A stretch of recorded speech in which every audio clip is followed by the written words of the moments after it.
이튿날 그들이 길을 가다가 그 성에 가까이 갔을 그때 베드로가 기도하려고 지붕에 올라가니 그 시각은 제6시더라. 그가 시장하여 먹고자 하매 사람들이 준비할 때에 황홀한 중에 하늘이 열리며 한 그릇이 내려오는 것을 보니 큰 보자기 같고 내 귀를 메어 땅에 들이웠더라. 그 안에는 땅에 있는 각종 네 발 가진 짐승과 기는 것과 공중에 나는 것들이 있더라. 또 소리가 있으되 베드로야, 일어나 잡아먹어라. 주여, 그럴 수 없나이다. 속되고 깨끗하지 아니한 것을 내가 결코 먹지 아니하였나이다. 또 두 번째 소리가 있으되 하나님께서 깨끗하게 하신 것을 네가 속되다 하지 말라. 이런 일이 세 번 있은 후 그 그릇이 곧 하늘로 올려져 가니라. 기도하겠습니다. 하나님 아버지 감사합니다. 오늘 수요 예배 가운데 주의 귀한 사랑하는 백성들이 모였사오니 말씀 듣되 깨닫게 하여 주시고 듣는 귀와 복된 귀를 허락하여 주셔서 한 귀로 듣고 한 귀로 흘러가는 것이 아니라 이 말씀을 마음에 새기고 또한 남은 한 주간의 삶을 말씀을 따라 살아갈 수 있는 모든 귀한 백성들 되게 하여 주시옵소서. 또한 아버지 간절히 기도하는 것은 말씀 전하는 자에게 은혜를 더하여 주시고 아버지 그 입술을 붙잡아 주셔서 아버지 하나님이 주신 말씀만 온전히 증거하기에 부족함이 없도록 사용하여 주옵소서. 감사드리며 예수님의 이름으로 기도드리옵나이다. 아멘. 할렐루야. 반갑습니다. 그 멕시코 한 해변에 불가사리 떼가 막 해변 위로 이제 떠밀려 왔었습니다.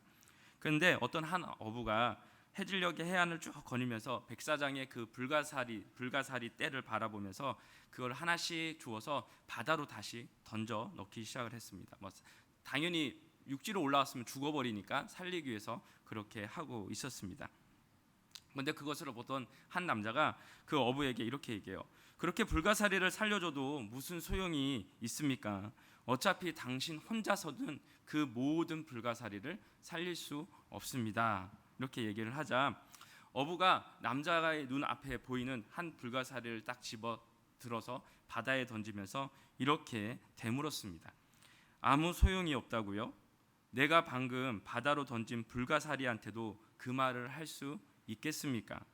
내가 여기 있는 불가사리 전부를 살려줄 수는 없지만 방금 내가 던진 불가사리는 나로 인해서 생명을 구하지 않았습니까?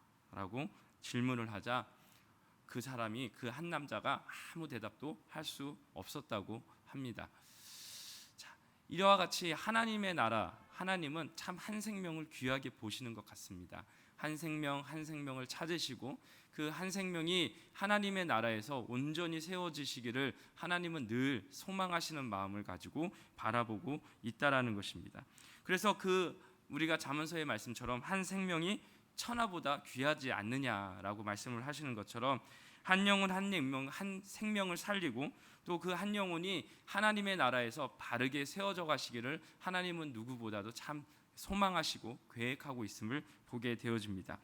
소돔과 고모라에도 보면 의인이 없어서 그 땅이 멸망했음을 우리는 알고 있습니다. 악인이 많았기 때문에 그 성이 멸망했다라고 성경은 말하지 않습니다. 의인이 없어서 망했다라고 얘기하는 것처럼 하나님은 여전히 의인들을 곧 하나님을 찾는 한 사람들, 하나님을 나라를 위하여 일할 사람들을 찾고 계심을 볼 수 있습니다.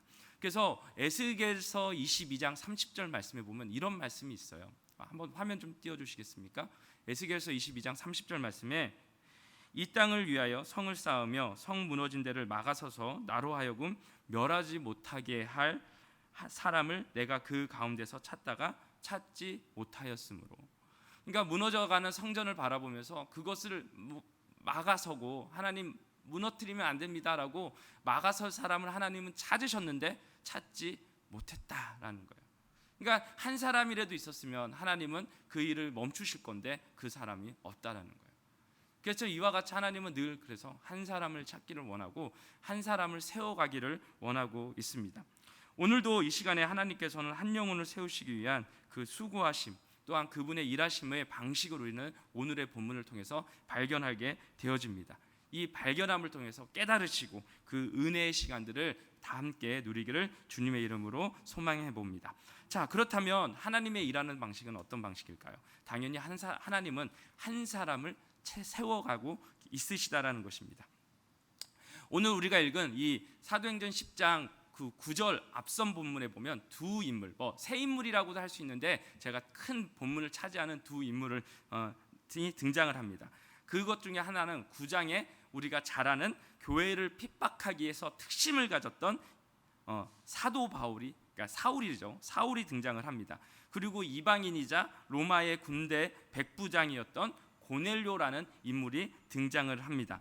사도행전 1장 8절의 말씀처럼 예루살렘과 온 유대와 사마리아와 땅끝까지 이르러 내 증인이 되리라 라시는 그 말씀에 지금 어디까지 왔습니까? 예루살렘과 온 유대, 그리고 빌립 집사에 의해서 사마리아 성이 회개하고 돌아가는 것을 보고 드디어 어디를 향해서 나가야 될, 열방을 향해서 주의 복음 땅끝까지 나가야 되는 그 과도기 가운데 있습니다. 근데 이 과도기 가운데서 하나님이 한 사람을 준비시키고 이 한 사람을 세우심을 통해서 그 땅끝까지의 복음을 증거하는 그 일을 착수하고 있음을 보게 되어집니다. 근데 그 앞서서 두 사람이 등장을 해요. 이 두 사람은 그런데 여러 차이의 모습을 가지고 있습니다. 사울이라는 인물은 어떤 인물입니까? 그는 혈통으로는 어디 출신이었습니까? 유대인이었습니다. 그리고 우리가 잘 아는 고넬료는 유대인이 아닌 이방인 사람이었습니다. 그리고 직업적으로도 사울은 어떤 사람이었습니까? 학자 출신이었지만 이 고넬료는 우리가 잘 아는 것처럼 군인 출신이었습니다. 그리고 사울은 어떠한 역할을 했습니까? 그는 분명히 하나님을 참 사랑했던 사람이었습니다. 나중에도 말씀을 잠시 드리겠지만 그는 너무나 하나님을 사랑하여서 교회를 핍박하는, 성도를 핍박하고 죽이고 옥에 가두는 일에 열심히 특심이었던, 어떻게 보면 참 고집불통과 같은 사람이 사울이라는 인물이었습니다. 하지만 고넬료는 그와 정반대의 모습을 보였었죠. 그는 무엇이었습니까? 하나님을 너무나 사랑하고 경외하여서 하나님의 백성들을 많이 구제하고 기도하는 구도자의 삶을 살아갔던 것이 바로 고넬료의 모습인 것을 우리는 알 수 있습니다. 그런 그들은 하나님을 섬기는 방식은 분명히 매우 달랐습니다. 하지만 사울조차도 분명한 것은 그는 하나님을 섬기는 것이었습니다. 그는 겉으로는, 그의 마음은 분명히 하나님을 섬기는 모습이었습니다. 그래서 사도행전 22장 2절 3절 말씀, 지금 띄워드리진 않겠지만 그 말씀을 통해서 자기가 간증을 할 때 자기는 하나님을 정말 사랑했다라는 것을 자신의 간증을 통해서 얘기하면서 그 사랑하는 마음으로 무엇을 핍박했다? 성도를 핍박했다, 교회를 핍박했다라고 그는 얘기하고 있습니다. 또한 구도자의 삶을 살아갔던 고넬료 또한 자신의 삶에 하나님의 말씀을 지키고자 열심을 다했다라고 그는 이웃들을 통해서 혹은 고넬료의 하인들의 모습을 통해서 알 수 있었습니다. 그의 구제와 기도의 생활의 목적은 무엇에 있었습니까? 하나님을 경외함에 있었다라고 사도행전 10장 22절은 증거하고 있습니다. 하나님이 이런 정반대의 삶을 살아가는 그들을 어떻게 하기를 원하셨어요? 변화시켜서 그들이 바로 예루살렘과 온 유대와 사마리아에 머물러 있었던 이 복음을 어떻게 하기를 원하셨다는 거예요? 땅끝까지 증거하시기를 하나님은 원하는, 바로 통로로 사용하시기를 원하셨습니다. 이 사실은 우리에게 무슨 사실을 깨닫게 해주십니까? 하나님의 복음의 능력, 그리고 그 능력 앞에서는 변하지 않을 사람은 한 명도 없음을 분명히 말씀해주고 있다라는 것입니다. 하나님이 사용하시기를 원하시고 하나님이 그를 변화시키시겠다라고 마음을 먹으시면, 하나님이 작정하시면 반드시 그 사람은 변화가 일어날 줄 믿습니다. 아멘이시죠? 그래서 우리가 우리의 자녀를 위해서, 우리에게 구원을 위해서, 첫사랑의 회복을 위해서 기도하는 그 사람들을 위해서 기도해야 될 이유가 여기 있는 것이죠. 하나님은 마음 먹으시면 변화시키지 못할 사람이 한 명도 없다라는 것입니다. 복음의 능력은요, 모든 세대 간 그리고 지역 간의 갈등을 초월합니다.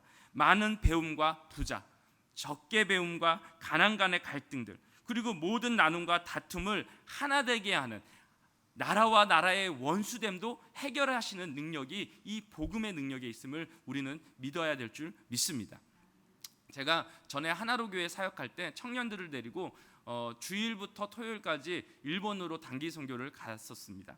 그런데 10명의 지체를 데리고 갔는데 우리 지체들 마음에 그러한 마음이 있었어요. 가능하면 기회가 돼서 예배들을 드릴 수 있다 하면, 그러니까 선교사님들이 하는 한인교회 혹은 현지 교인보다는 현지 목회자들이 하는 일본인 목사님들이 계시는 교회에 가서 예배를 드렸으면 좋겠습니다라고 오동훈 선교사님 아시죠?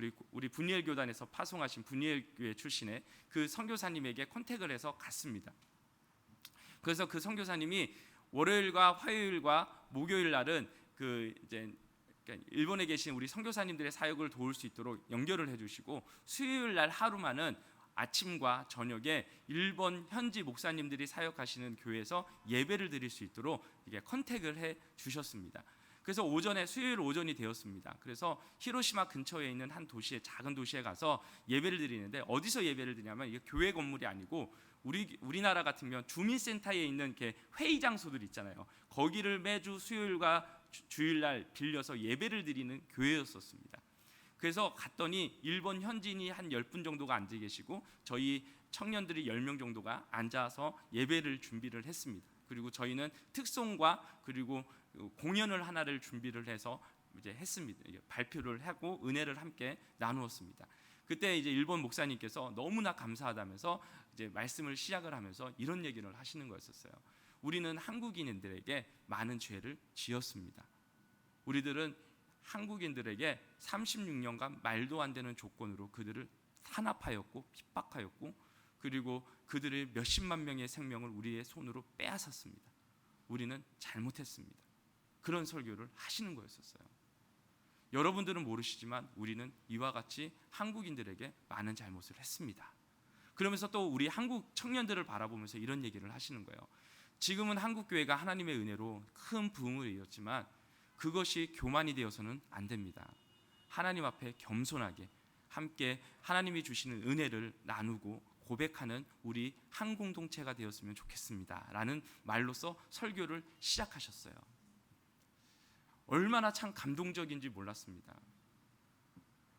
저는 일본인의 입술을 통해서 처음으로 공적인 사과를 받았었어요. 그래서 너무나 감동적이었고 기뻤습니다.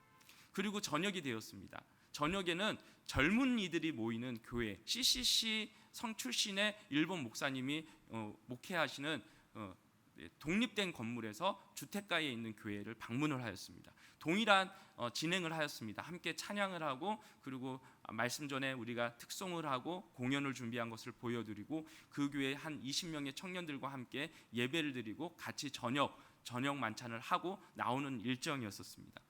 너무나 즐겁고 행복했습니다. 거기서는 일본인과 한국인이 구분되지 않았습니다. 그저 하나님을 믿는 백성들의 모임이었었습니다. 그리고 금요일 날 저녁에 배를 타기 위해서 부두 항구로 갔을 때 그 일본인들은 한 번 그 3시간의 교제를 했음에도 불구하고도 대표하는 그 청년들이 나와서 저희를 배웅해주고, 그리고 작은 준비한 선물로 저희를 축복해주고 축복송을 불러주었습니다. 그리고 저희는 그 답례로 한국에 돌아가서 그때 찍었던 사진들과 그런 기념했던 일들을 일본말로 적어서 다시 그 교회로 보내드리기도 하였습니다. 그런 모습들 속에서 정말 좀 전에 드렸던 말씀처럼 일본인이냐 한국인이냐의 문제는 전혀 개의치 않았습니다. 그저 우리는 하나님을 사랑하고 하나님의 말씀 안에서 하나된 공동체였고 성도였다는 사실을 저는 정말 잊을 수가 없었습니다. 이 같은 일들이 어떻게 일어나는 것일까요? 지금 일본의 수많은 이들은 한국인들이 뭘 잘못했느냐, 아니 일본인들이 뭘 잘못했느냐, 우리는 그들에게 은혜를 베풀었을 뿐이다. 한국의 시민으로서 그들을 초대해 주었고 이름을 계명할 수 있도록 기회를 주었고 이 귀한 일들에 그들을 함께 했을 뿐이지, 우리는 한국인에게 은혜를 주었을 뿐이지 우리는 한국인에게 잘못이 없다라고 말하는 것이 그들의 모습 아니겠습니까? 하지만 예수 그리스도를 바르게 믿는 목회자들과 성도들은 그렇게 말하지 않았어요. 우리 또한 그들을 향하여서 쪽발이라고 부르지 않았고, 그들 또한 우리를 향해서 조센징이라고 부르지도 않았습니다. 이와 같이 왜 이러한 일들이 있습니까? 바로 복음에는 전혀 편견이 없다라는 것입니다. 오직 복음에는요, 창조주 하나님과 피조물인 우리 인간, 그리고 인간을 사랑하시는 하나님과 죄를 짓고 하나님을 배신하고 떠난 인간이라는 그 관계만이 있을 뿐이지 일본인이냐 한국인이냐 가난한 사람이냐 부자이냐 많이 배웠느냐 적게 배웠느냐 외모가 특출나느냐 못생겼느냐의 문제를 복음에는 전혀 개의치 않는다는 사실입니다. 그리고 반드시 하나님은요 그의 택한 백성을 부르시고 인도하셔서 하나님의 자녀가 되게 하나님은 여전히 역사하시고 세워가고 있다라는 것입니다. 그래서 하나님은 오늘 이 시간에도 그 가운데 하나님의 계획 가운데 한 영혼을 부르시고 그 사람이 온전히 하나님의 뜻 가운데 세워지기를 너무나 사모하시는 마음으로 끊임없이 쉼없이 일하고 계신 것입니다. 그런데 일하시는 방식이 어떻다라는 거예요. 우리와 다를 수 있다라는 거예요. 그것이 우리가 다음에서 살펴볼 내용인 것입니다. 한 사람을 세우시는 방식은 우리는 효율적인 것을 계산할지 모르겠지만 하나님은 하나님의 방식으로 일을 하고 계시다라는 것입니다. 하나님은 오늘 본문에서 욥바에서 기도하던 베드로에게 환상 중에 짠 하고 나타나십니다. 나타나신 이유가 무엇입니까? 그것은 10장 15절과 16절의 말씀을 보면 알 수가 있습니다. 우리 준비된 말씀 함께 보도록 하겠습니다. 15절 16절의 말씀입니다. 사도행전 10장 15절 16절 함께 읽겠습니다. 시작. 또 두 번째 소리가 있으되 하나님께서 깨끗하게 하신 것을 내가 속되다 하지 말라 하더라. 이런 일이 3번 있은 후 올려져 가니라. 아멘. 이 당시 베드로는 분명히 이 뜻이 무엇인지 알 수는 없었지만 조금 뒤에 그것을 알게 되어지죠. 가이사랴에서 너를 청하려는 사람이 있을 것이니 의심하지 말고 그 청함에 무엇해라? 응하라, 따라가라 라는 내용이었었습니다. 그래서 17절을 볼 때 분명히 이 베드로는 이 환상에 대해서 의아해했다라고 그는 얘기하고 있습니다. 그리고 의아해하는 가운데서 가이사랴에 이르렀고 그곳에 도착하고 그 상황들을 다 들었을 때 그 환상의 의미가 무엇인지 그는 깨닫게 되어집니다. 그것이 10장 34절과 35절에 이와 같이 기록하고 있습니다. 함께 보도록 하겠습니다. 34절 35절입니다. 시작. 베드로가 입을 열어 말하되 내가 참으로 하나님은 사람의 외모를 보지 아니하시고 각 나라 중 하나님을 경외하며 의를 행하는 사람은 다 받으시는 줄 깨달았도다. 아멘. 하나님은 무엇했다라는 거예요? 외모로 취하지 아니하시고 유대인이든 이방인이든 하나님의 복음이 필요한 곳에 하나님은 일하시는구나, 하나님을 경외하는 사람을 받으시는구나라는 것을 이 베드로가 깨달았다라는 것입니다. 그런데 우리가 이 말씀을 읽으면서 한 번 정도 짚고 넘어가야 될 문제가 있습니다. 그것은 무엇이냐면 꼭 베드로가 굳이 그 일을 했어야 하는가라는 것입니다. 왜냐하면 우리가 잘 아는 것처럼 다른 사람은 충분히 있을 수 있지 않았을까? 왜냐하면 예루살렘이 핍박으로 인해서 예루살렘의 수많은 사람들이 전국으로 전 로마로 흩어지기 시작할 때였었습니다. 그 얘기인즉슨 이 가이사랴라는 지역에는 베드로 외에 다른 복음을 전하는 자가 있을 수 있었다는 것입니다. 그런데 왜 굳이 글을 했을까요? 일반적으로 우리의 생각은 이와 같을 것입니다. 9장 38절의 모습을 말씀해 보면요, 이 욥바에 이 베드로가 이르게 된 이유를 설명하고 있습니다. 욥바에 베드로가 간 이유는 너무나 간단했습니다. 욥바에는 누가 있었냐면 다비다라 하는 여제자가 병들어 죽게 되자 루다에 있던 성도들이 욥바까지 가까웠으므로 루다에 있는 바로 이 베드로를 초청해서 욥바로 데리고 갔다라는 것입니다. 이유가 뭐라는 거예요? 루다에서 욥바는 가까웠기 때문에 베드로를 불러왔다라는 거예요. 이게 일반적인 우리의 선택이라는 것이죠. 효율적인 방법이라는 것입니다. 그런데 사도행전을 잘 살펴보면 가이사랴에는 이미 초대 7 집사 중에 한 명인 빌립 집사가 거주하고 있었습니다. 그렇다면 당연한 논리적으로 계산을 하면 가이사랴 지역에 머무르고 있는 빌립 집사를 불러서 그가 무엇을 하도록 복음을 전하도록 하는 것이 당연한 방식이었을 것입니다. 그런데 하나님은 가까이 있던 빌립 집사가 아닌 무려 40km나 떨어져 있는 욥바에 있는 베드로를 불러 드렸다라는 것입니다. 우선 빌립 집사의 이동 경로를 간단하게 살펴보면요, 이와 같습니다.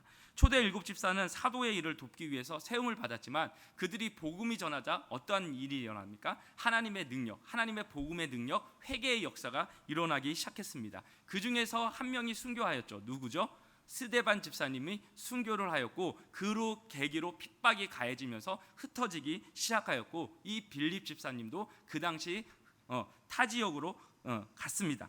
그리고 이때 8장 5절에 보면 빌립은 사마리아 성으로 내려가서 복음을 전하게 되어졌고, 8장 26절에 성령께서 그에게 가사로 내려가는 길로 내려가라 라고 말씀을 하셔서 거기서 누구를 만나게 됩니까? 에디오피아의 재정을 담당하는 내시를 만나게 되어지고 복음을 증거하게 되어집니다. 그리고 8장 40절에 빌립은 아소도에 나타나 여러 성을 지나다니면서 복음을 전하였고 가이사야에 이르렀다라고 8장 40절에서는 말씀하고 있습니다.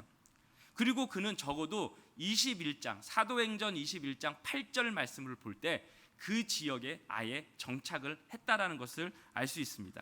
사도행전 21장 8절에 이렇게 말씀해요. 이튿날 떠나 가이사야에 이르러, 그래서 사도 바울의 전도팀 일행이 가이사야에 이르러 7 집사 중 하나인 전도자 빌립의 집에 들어가서 머무니라. 그러니까 이미 이때 가이사야에 머물렀고 그는 그곳에서 터전을 잡았다라는 것입니다. 그러니 이미 베드로가 욥바에 있을 때 가이사랴에는 빌립 집사가 있었다는 것은 분명한 사실이 되어집니다. 사마리아 성과 남쪽 광야에서 복음을 전했고 아소도에 이르렀다가 가이사랴에 이동하며 그의 삶은 가이사랴에 정착하게 된 것입니다. 즉 고넬료가 하나님의 음성과 그 명령을 들을 때, 곧 욥바에 가서 베드로를 청하라고 했을 그 환상을 들을 때 이미 빌립 집사는 바로 가이사랴에 있었다라는 사실입니다. 하지만 하나님은 가이사랴에 있는 빌립 집사가 아닌 40km 떨어진 욥바에 베드로를 불러들였습니다. 얼마나 비효율적이었습니까? 그런데 중요한 것은 이것이 하나님이 일하시는 방식이라는 것입니다. 하나님의 뜻은 우리가 헤아릴 수 없기 때문에 하나님의 뜻을 우리는 날마다 분별하고 그 뜻 가운데 행하기를 필요로 하는 것입니다. 왜 하나님은 이런 비효율적인 사역을 감당하도록 시키셨을까요? 우리가 잘 아는 것처럼 사도 베드로는 12 제자 중에 수제자와 같은 사람이었습니다. 그리고 그는 초대교회에 어떻게 우리가 잘 아는 이 예루살렘 교회의 장로이자 목회자였었습니다. 그리고 그는 분명히 핵심 멤버였었습니다. 하지만 그에게는 한 가지의 잘못된 마음, 아직 깨닫지 못한 마음이 있었다라는 것입니다. 그것은 바로 선민 사상에 갇혀서 하나님의 뜻, 하나님의 구원 계획을 이해하지 못하고 있었다라는 것이죠. 그래서 하나님은 그런 베드로를 깨닫게 하셔서 복음을 어떻게 해요? 땅끝까지 전하는 통로로 그를 사용하시기를 작정하셨고 그를 깨닫게 하시기 위해서 욥바에 있는 그를 불러들여서 이 일을 하도록 그를 세웠다라는 것입니다. 그래서 이는 오늘의 본문의 사건을 거쳐가면서 사도 베드로는 깨닫기 시작했어요. 하나님도 이방인 가운데서 복음이 전해져야 한다는 것을 깨달았어요. 그래서 베드로 전서에 보면 그가 이방인을 대하는 태도, 곧 유대인과 이방인을 대하는 태도가 어떻게 바뀌었는지를 알 수 있습니다. 베드로전서 1장 1절과 2절 말씀인데요, 우리 함께 보도록 하겠습니다. 베드로전서 1장 1절 2절입니다. 시작. 예수 그리스도의 사도 베드로는 본도, 갈라디아, 갑바도기아, 아시아와 비두니아에 흩어진 나그네, 곧 하나님 아버지의 미리 아심을 따라 성령이 거룩하게 하심으로 순종함과 예수 그리스도의 핏부림을 얻기 위하여 택하심을 받은 자들에게 편지하노니 은혜와 평강이 너희에게 더욱 많을지어다. 아멘. 지금 사도 베드로의 마음에는 유대인만이 아니라 이방인이었던 그 모든 이들이 누구가 되었다라는 거예요? 하나님의 나라의 나그네가 되었다. 그래서 전 세계에 흩어져 있는 이 5도시의 많은 하나님의 백성들에게 서신을 쓰면서 그들에게 축복하고 있다라는 것입니다. 만약 그가 깨닫지 못했다면 여전히 그는 유대인을 위한 서신을 썼을 것입니다. 하지만 그는 유대인을 위한 서신이 아닌 하나님의 백성을 위한 서신을 썼고 그 가운데는 하나님의 백성인 이방인들 또한 포함되어 있었다라는 것입니다. 이와 같이 하나님은요, 한 사람이 온전히 세워지기를 누구보다도 원하시고 계신 것입니다. 그래서 에베소서 4장 13절은 이와 같이 말씀하고 있는 것입니다. 에베소서 4장 13절입니다. 우리가 다 하나님의 아들을 믿는 것과 아는 일에 하나가 되어 온전한 사람을 이루어 그리스도의 장성한 분량이 충만한 데까지 이르리니. 아멘. 하나님은 한 사람 한 사람 한 사람이 아는 하나님을 믿는 것과 하나님의 아들을 믿는 것과 아는 일이 하나가 되어져서 온전한 사람이 되기를 힘쓰는 그 자리에 이르기를 누구보다도 소원하고 있음을 성경은 말씀하고 있는 것입니다. 제가 지지난주 주일날 교회 사역을 다 정리를 하고 집에 퇴근을 하여 갔습니다. 그런데 우리 큰딸 예인이한테 시킬 일이 떠올랐어요. 그래서 우리 예인에게, 예인아, 아빠가 이런 일을 네가 좀 해줬으면 좋겠어. 근데 우리 아이의 말투가 딱 이러는 거예요. 우리 아이의 말투와 이야기 내용인 즉슨, 아빠 내가 왜 그 심부름을 꼭 해야 되지? 나는 납득할 수 없어 라는 느낌의 말투로 저한테 딱 얘기를 하더라고요. 그래서 근데 사실 제가 생각해봐도 아이의 입장에서는 그것이 참 비논리적이고 톱니바퀴처럼 뭐가 착착착 아구가 맞는 이야기는 아니었었습니다. 그래서 제가 예인아, 아빠가 잠시 얘기 좀 할게 하면서 그 아이에게 30분가량 내가 너에게 이 심부름을 시키는 이유에 대한 설명을 했습니다. 그 이유는 즉슨 너는 목사에 따르기 전에 성도야. 너는 목사에 따르기 전에 동산교회의 성도야. 그 이유였고, 두 번째는 너는 그러한 단점을 나는 고쳤으면 좋겠어. 그래서 나는 네 단점이 꼭 극복하기를 원하는 마음으로 네가 이 심부름을 해줬으면 좋겠어라고 30분 정도 그 아이에게 설명을 해주었습니다. 그러자 그 아이가 알겠어요 아빠 그러더니 그 일을 하고 그 결과에 대해서 저한테 얘기를 해주었습니다. 사실 우리들은 분명히 맞습니다. 어쩔 때 위의 사람들이나 혹은 우리의 상사가 되는 사람이든 권위를 가진 사람들이 어떤 일을 시킬 때 우리는 참 이해가 안 되는 일들이 분명히 많습니다. 하나님의 일도 마찬가지인 것 같습니다. 하나님이 이런 일들을 우리에게 요구할 때 하나님 우리가 왜 그 일을 해야 되죠? 아무리 생각해봐도 그것은 재정적이나 시간적이나 여러 가지 면으로 생각할 때 너무 비효율적이고 합리적이지 않잖아요. 논리적이지 않잖아요. 그런데 중요한 것은 무엇입니까? 하나님은 하나님의 일하시는 방식은 항상 효율적이거나 논리적이지 않을 때가 있다라는 것이에요. 그렇기 때문에 우리는 어떻게 해야 됩니까? 항상 깨어서 기도하면서 하나님의 뜻을 깨달을 수 있도록 우리는 새벽을 깨어 기도해야 되는 것이고 무시로 하나님 앞에 기도하는 것이 필요한 것입니다. 그럴 때 비로소 우리가 하나님의 뜻을 배신하거나 하나님의 뜻을 무시하고 우리의 마음대로 우리의 삶을 경영해 나가는 것이 아니라 하나님의 뜻 가운데 하나님의 삶을, 하나님이 주신 삶을, 하나님이 주신 공동체를, 하나님이 주신 가정을, 교회를 경영해 갈 수 있다라는 것을 기억하셔야 합니다. 그래서 우리는 우리 담임 목사님을 위해서 그리고 교육자들을 위해서 중직자들을 우리 장로님들을 위해서 누구보다도 기도를 많이 해주셔야 됩니다. 왜요? 그분들이 우리 교회의 가장 핵심적인 것을 결정하시기 때문에 그 결정을 함에 있어서 어떤 뜻 가운데 서기를 위해서 하나님의 뜻 가운데 서기를, 그리고 그 뜻 가운데 결정했다면 우리 모든 성도들이 그것에 대해서 다른 말들을 하는 것이 아니라 순종함으로 그 뜻을 따라갈 수 있도록 모든 성도는 기도해야 되는 것이 필요합니다. 가정도 마찬가지예요. 가장인 아버지가 혹은 어머니가 어떤 일들을 결정할 때 자녀들이 어떻게 해야 돼요? 우리 엄마는 기도하는 여종이다.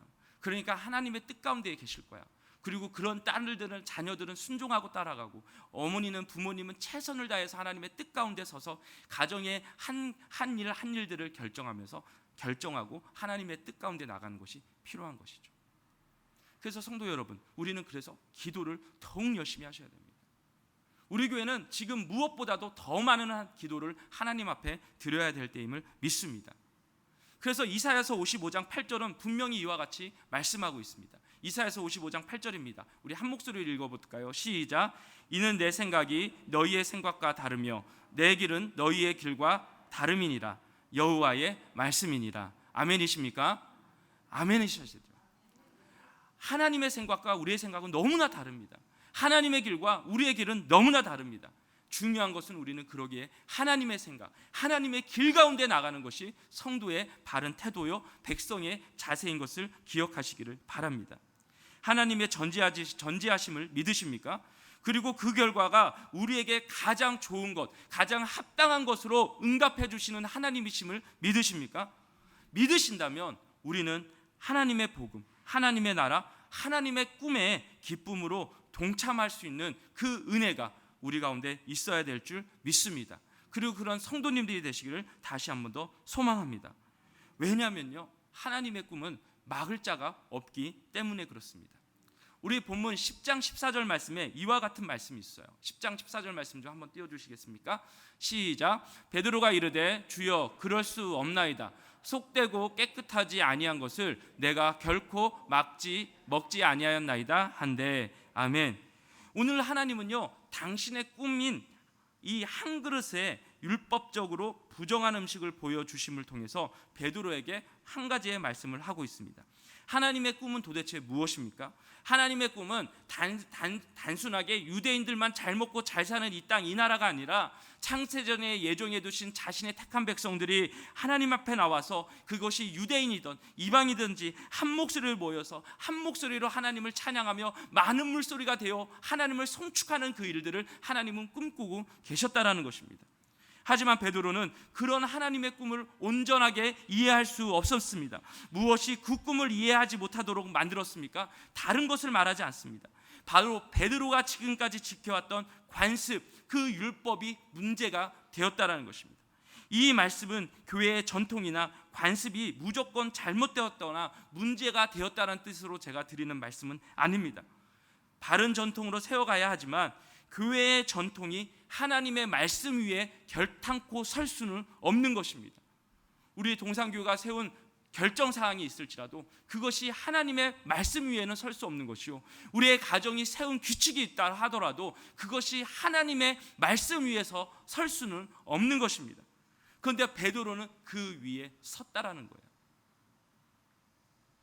베드로는 하나님의 율법을 제정하신 뜻과 마음을 헤아리기보다는 그 문자적 사실만을 받아들였습니다. 그것은 그를 하나님께 쓰임받는 것, 하나님의 뜻에 헤아리는 것을 어떻게 했다라는 거예요? 방해했다라는 거예요. 우리도 그와 같은 경우가 정말 많습니다. 교회의 본질, 생명의 본질, 가치의 본질, 하나님의 뜻을 발견하지 못하면 우리 또한 꿈을 향해 나아가기는 경우요, 꿈꾸는 자들의 발목을 붙잡는 족쇄와 같은 역할을 우리가 할 때도 많다라는 것입니다. 2014년 경제 잡지 포브스에 성공하는 사람들이 절대 하지 않는 말 7가지를 정리를 해서 소개한 적이 있었습니다. 혹 우리 이 자리에 계신 성도님들 중에서 여기에 내가 몇 가지가 속해 있는지 한번 잘 세워보셨으면 좋겠습니다. 첫 번째는 이런 말입니다. 그건 불가능해. 둘째, 신경 안 써. 세 번째, 내가 다 알고 있어. 넷째, 질문 좀 그만하지. 다섯 번째, 고맙지만 피드백은 기대하지 않아. 여섯 번째, 그런데 실패하면 어쩌죠? 일곱 번째, 그런데 그건 너무 힘들어. 성공하지 않는 사람들이 하지 않는 7가지의 말이었습니다. 사랑하는 성도 여러분, 우리 성도님들의 삶에는, 그리고 가정 안에서 혹은 자녀들과 만나는 성도들과 이웃들, 그리고 우리 사랑하는 동산교회를 바라보시면서 이와 같은 말들은 하고 계시지는 않습니까? 이 시간에 우리의 영안을 열어서 하나님의 나라의 일들을 바라보셨으면 좋겠습니다. 하나님은요, 계속 꿈을 꾸고 계십니다. 창세 때부터 지금까지 여전히 꿈을 꾸고 계십니다. 자신의 형상을 닮은 귀한 하나님의 자녀들이 한 목소리로 하나님만을 찬양하는 나라, 질병도 고통도 아픔도 없는 그곳에서 참빛 대신 그 주님 앞에 나와 하나님을 예배하는 그 나라, 그것이 우리 주님이 꿈꾸시는 계획이요, 지금도 그 수고를 아끼지 아니하고 그 일들을 하고 계십니다. 그런데 그 꿈 안에 하나님은 이 자리에 계신 우리 모든 성도님들이 함께 동참하면서 그 기쁨을 나누기를 원하시고 계십니다. 그러기에 우리는 어떻게 해야 됩니까? 매 순간 기도하면서 우리의 한 걸음 한 걸음을 주님 앞에 물어야 될 줄 믿습니다. 그리고 우리가 아직도 하나님의 방식이 아닌 우리의 소견대로만 고집하면서 행하는 것이 없는지 우리가 물어보면서 우리의 기도의 자리에서 그것을 확인하는 것이 필요한 줄 믿습니다. 그럴 때 하나님은요, 한 사람 한 사람을 부르시고 세우심을 통해서 그의 나라를 확장해 가실 것이고 그 계획 가운데 기쁨으로 동참하는 우리 모든 이들이 될 줄을 믿습니다. 이제 말씀을 다시 한 번 더 정리해 드리겠습니다. 사랑하는 성도 여러분, 하나님은요, 한 사람을 세우시기를 원하십니다. 그래서 그 수고를 위해서는 우리와 다른 방식으로 일을 하고 계십니다. 그 방식을 깨닫기 위해서는 우리는 우리의 소견이나 우리의 전통이나 우리의 관습이나 우리가 알고 있는 짧은 지식을 내려놔야 될 때가 참 많습니다. 그리고 하나님 앞에 하나님의 뜻을 물음을 통해서 하나님의 나라의 그 꿈에 우리가 동참하게 될 줄 믿습니다. 다시 한 번 더 새벽을 깨우시고 또한 우리의 주어진 기도의 시간을 회복하심을 통해서 하나님의 나라의 기쁨으로 동참하시고 기쁨으로 쓰임받는 우리 모든 성도님들이 되시기를 주님의 이름으로 기원합니다. 아멘. 이 시간에 우리 함께 말씀을 생각하면서 함께 기도하기를 원합니다. 함께 기도하실 때 하나님 우리가 다시 한 번 더 기도의 자리를 서서 하나님 앞에 기도함을 통해 하나님의 뜻을 묻고 하나님의 꿈을 바라보며 살아갈 수 있는 우리가 될 수 있도록 도와주시옵소서. 혹 우리가 아직도 잘못된 전통, 잘못된 관습, 잘못된 소견을 가지고 우리의 것을 고집하고 있다면 주여 우리에게 겸손한 마음을 허락하여 주셔서 하나님 앞에 나아가 무릎 꿇고 하나님 앞에 설 수 있는 주의 귀한 백성들을 되어